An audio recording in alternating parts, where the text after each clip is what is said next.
آج ہم ایک ایسی قدیم کہانی کی بات کریں گے، ایک ایسی داستان جو ایمان، تکبر اور انجام کے بارے میں ہے۔ جی ہاں، یہ قصہ ہے حضرت ہود علیہ السلام اور ان کی قوم عاد کا۔ تو اس پوری کہانی کا جو نچوڑ ہے نا، وہ ایک سوال میں چھپا ہے۔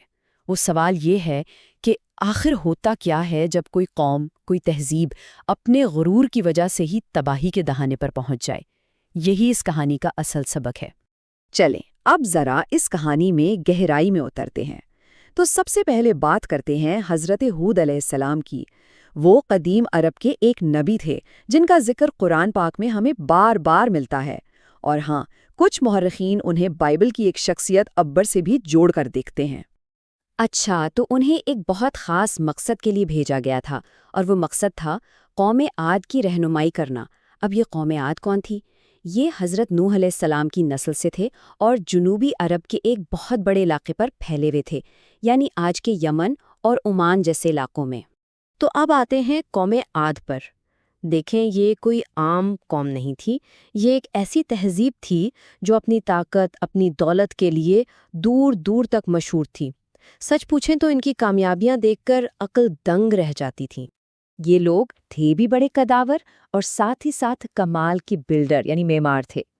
الاحقاف کے ریگستانوں میں انہوں نے ایک شہر بسایا تھا جس کا نام تھا ارم ذات العماد، مطلب ستونوں والا ارم۔ یہ شہر صرف شہر نہیں تھا، بلکہ ان کی طاقت، ان کے ہنر اور ان کے بڑھتے ہوئے غرور کا ایک جیتا جاگتا ثبوت۔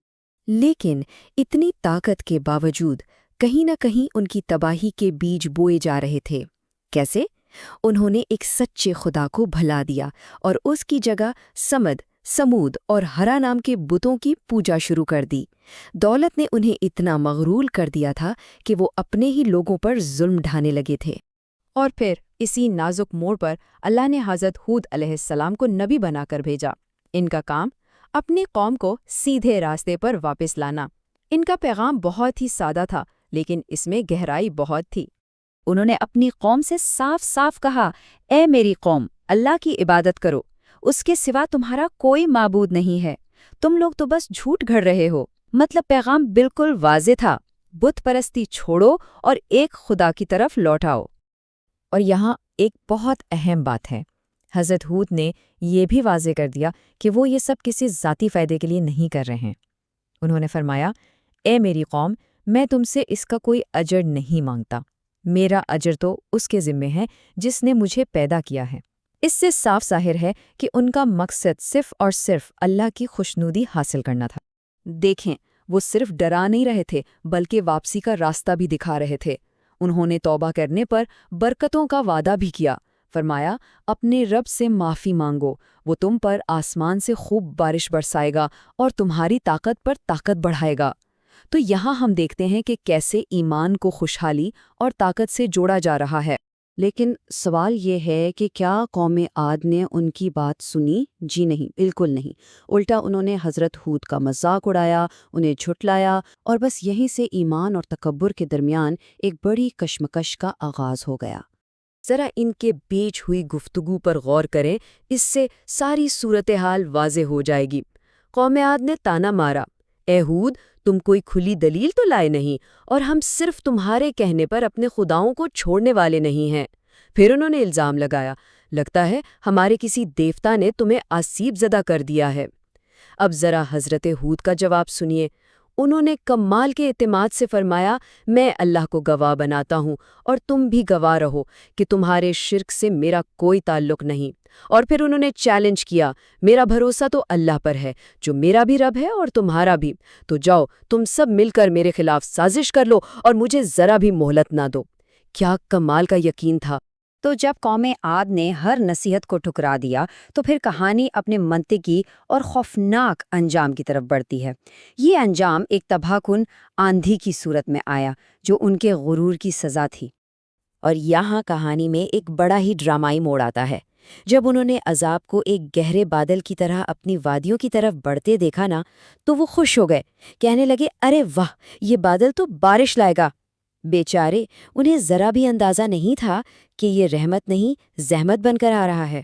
قرآن میں اس ہوا کے لیے ایک خاص لفظ استعمال ہوا ہے، الریح العقیم، اس کا مطلب ہے بانجھ ہوا یا بے فائدہ ہوا۔ یوں سمجھیں کہ یہ کوئی عام طوفان نہیں تھا، یہ ایک ایسی طاقت تھی جو زندگی نہیں صرف اور صرف تباہی لاتی تھی۔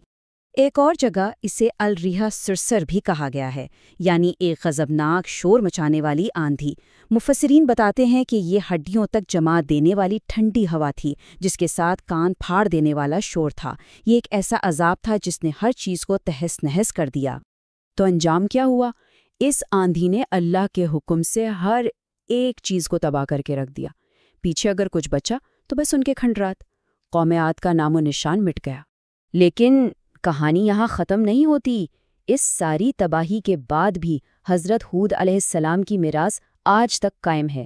چلے دیکھتے ہیں کہ تاریخ اور ایمان کی کتابوں میں ان کا مقام کیا ہے۔ حضرت ہود اور جو لوگ ان پر ایمان لائے انہیں تو بچا لیا گیا، لیکن ان کی آخری آرام گاہ کہاں ہے، اس بارے میں حتمی طور پر کچھ نہیں کہا جا سکتا۔ ہاں، کئی مقامات ہیں جو ان سے منسوب کیے جاتے ہیں۔ سب سے مشہور یمن کے حضرموت علاقے میں قبر ہود ہے، جہاں آج بھی لوگ زیارت کے لیے جاتے ہیں۔ کچھ روایات کہتی ہیں کہ ان کی قبر سعودی عرب میں آب زمزم کے پاس ہے، اور کچھ کا ماننا ہے کہ شام کی اموی مسجد میں ان کی قبر ہے۔ اور آخر میں یہ پوری داستان ہمیں ایک بہت گہرے سوال کے ساتھ چھوڑ جاتی ہے۔ وہ سوال یہ ہے کہ اگر ایک پیغمبر کی اصل طاقت اس کا پیغام ہوتا ہے، تو پھر ان لوگوں کی طاقت کیا ہے جو اس پیغام کو سننے سے ہی انکار کر دیں؟ یہ ایک ایسا سوال ہے جو ایمان، انکار اور ان کے نتائج، ان سبھی پہلوؤں کو اپنے اندر سمیٹ لیتا ہے۔